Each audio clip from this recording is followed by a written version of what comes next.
Diseño de un contador del 1 al 5 y que se detenga en el número 5 mediante el lenguaje de programación VHDL. En este tutorial se explicará cómo es que se realiza el proceso de diseño de un contador en VHDL. Comencemos. Primero se inicia con un análisis de lo que deseamos realizar. Se nos pide un contador del 1 al 5 y que se detenga en el 5. Por lo tanto, partimos de que necesitamos 5 estados. Estos estados son los números del 1 al 5. Ahora debemos deducir que la secuencia es ascendente, por lo tanto las flechas del diagrama deben de ir como se aprecia en la figura, indicando la transición del 1 al 2, del 2 al 3 y así sucesivamente hasta alcanzar el valor del número 5.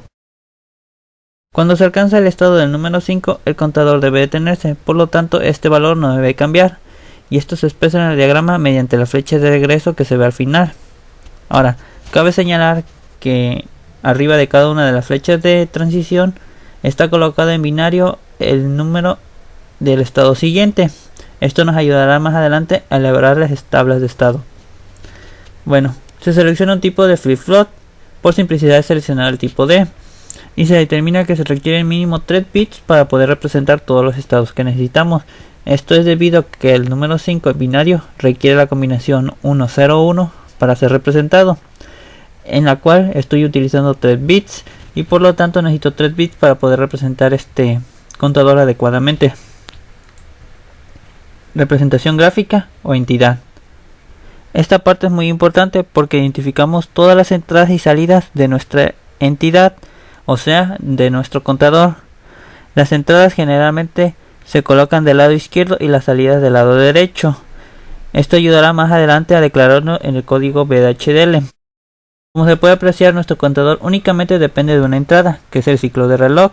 El ciclo de reloj será el que indique cuándo realizar la transición de un estado a otro.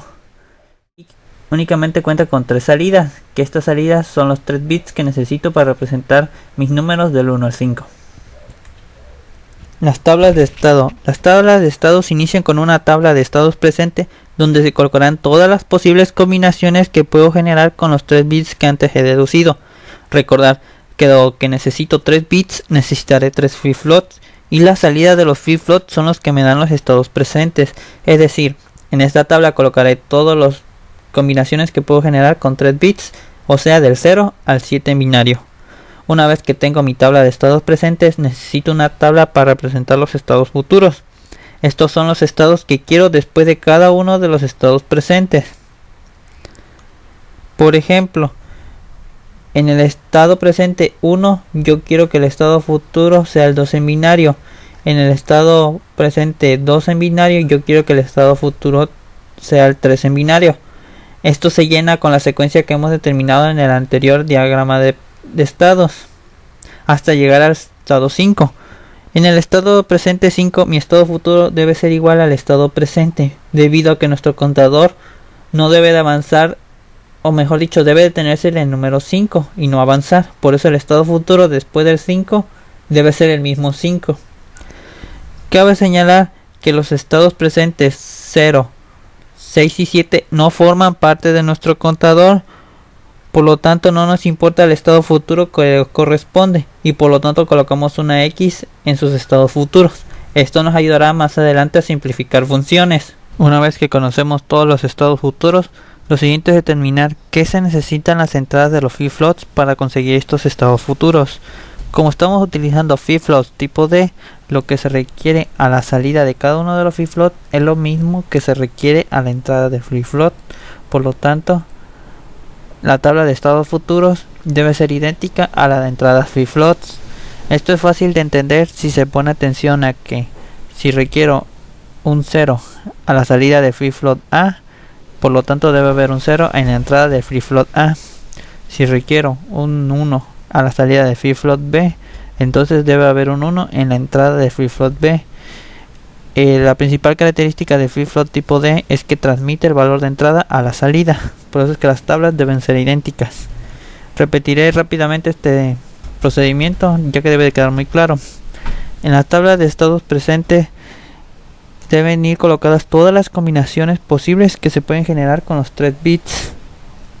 En este caso no todas las combinaciones forman parte del contador. Una vez que se tienen estos, La tabla de estados futuros se llena de acuerdo al diagrama de estados que vimos, colocando el estado que nosotros necesitamos que sea el siguiente al estado presente. Y en los estados que no pertenecen al contador únicamente colocaremos una X que nos servirá para simplificar más adelante. Y una vez que conocemos la salida de los flip-flops, es fácil determinar la entrada de los flip-flops, ya que en este caso son tipo D y lo que se requiere a la salida es lo mismo que debe haber en la entrada. Cada una de las entradas de los flip-flops se simplifica con un mapa de Carnot. Para esto se coloca cada uno de los valores de las entradas en un respectivo mapa de Carnot, donde las coordenadas corresponden a los valores presentes que vimos en la tabla anterior. Por ejemplo, el valor de la X en la entrada DA corresponde a la coordenada 0, 0, 0. Por lo tanto, el valor de la X debe aparecer en la coordenada 0, 0, 0 del mapa de Carnot del DA. Otro ejemplo sería, el valor de este 1 corresponde de la entrada DA corresponde a la coordenada 0, 1, 1. Por lo tanto, este 1 lo debemos ubicar en la coordenada 0, 1, 1 del mapa de Carnot que le pertenece a la entrada DA. Lo mismo para cada uno de los valores de la entrada de A en su respectivo mapa de Carnot. Hacemos lo mismo para la entrada de B. Cada uno de los valores lo colocamos en la coordenada que le corresponde y lo mismo para la entrada de C. Cada uno de los valores en la coordenada que le corresponde. Una vez que se han colocado todos los valores en su mapa de Carnot, procedemos a simplificar. Para simplificar los mapas de Carnot debemos agrupar los minitérminos que sean posibles. Por ejemplo, en este mapa de Carnot que le corresponde a la entrada de A, se agruparían estos 4 y estos 2, con lo cual podemos obtener la siguiente función. En el siguiente mapa de Carnot de la entrada de B, debemos agrupar este par y este par, de los cuales se obtiene la siguiente función. Y por último, de la entrada de C, podemos agrupar estos 2 del extremo con estos 2 del extremo para formar un grupo de 4. Y por último estos 4, con lo cual se obtiene la siguiente función. Cabe señalar que la función que le corresponde a la entrada de A son las salidas de otros flip-flops, y que el apóstrofe que está al lado de cada una de las salidas indica la negación de la salida de flip-flop. Por ejemplo, esto sería QA negada, QB negada, QB, QC negada. Esta es la función de la entrada del flip-flop A. Esta es la función de la entrada de flip-flop B y esta es la función de la entrada del flip-flop C. Y ahora veremos implementación del diagrama en el programa Proteus Easy 7. Salimos de la presentación y abrimos nuestro programa Proteus Easy, donde hemos elaborado el diagrama con base a las funciones que hemos tenido de los mapas K. E iniciamos la simulación para ver su funcionamiento. Ahora, este pequeño push button es el ciclo de reloj, el cual es el que contrae el conteo de nuestro contador. Cada vez que lo presione veremos el cambio en cada uno de los estados. Ahí por ejemplo empieza en el 3, 4 y 5 y una vez que se alcanza el estado 5 no avanza. Cabe señalar que el Proteus por alguna razón inicia nuestro conteo en el número 3, pero esto lo hemos solucionado agregando un pequeño push button al reset de los flip-flops, con lo cual podemos ver el conteo desde el número 1 y apreciarlo como realmente debe ser. Ahí está el 1, 2, 3, 4 y 5, y una vez que se alcanza el estado 5 el contador se detiene. Nuevamente presiona el push button del reset y se vuelve a iniciar el conteo. Y esto sería todo con el programa Proteus Easy 7. Ahora veremos su implementación con VHDL. Cerraré el Proteus y abriré la máquina virtual donde podré trabajar con el Galaxy para poder programar. Ya lo tengo abierto. Le daré nuevo documento, Target Device, selecciono VHD, le pongo conta 1 a 5 y selecciono una carpeta que esté vacía para almacenarlo. Aceptar, siguiente. En esto todavía no modifico nada. Selecciono el PLD que me interesa, en este caso son Agar 22B10, Pulse 22B10, 25PC. Esto se tiene que checar con el fabricante, más bien checar el empaquetado del dispositivo que tengas. De finalizar, sí. Ahora creo un nuevo documento de texto, Pego mi código VHDL que antes he copiado. De momento no aparece nada como VHDL, lo tengo que guardar como tal. Le damos 6 hash. Ginconta 1 a 5.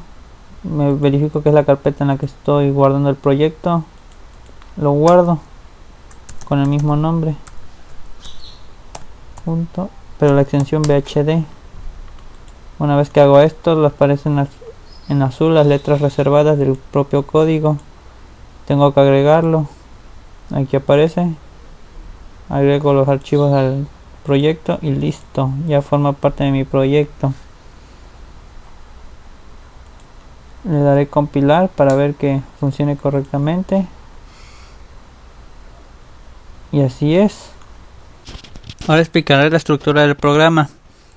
Empiezo declarando la librería general y las sublibrerías que serán necesarias para elaborar el contador. Después, declaro la entidad. Esto es fácil de declarar una vez que tengo el diagrama o representación gráfica que vimos en la diapositiva anterior. Como se puede ver, declaro los puertos, clock, que va a ser la entrada, del tipo STLogic, y las salidas QA, QB y QC.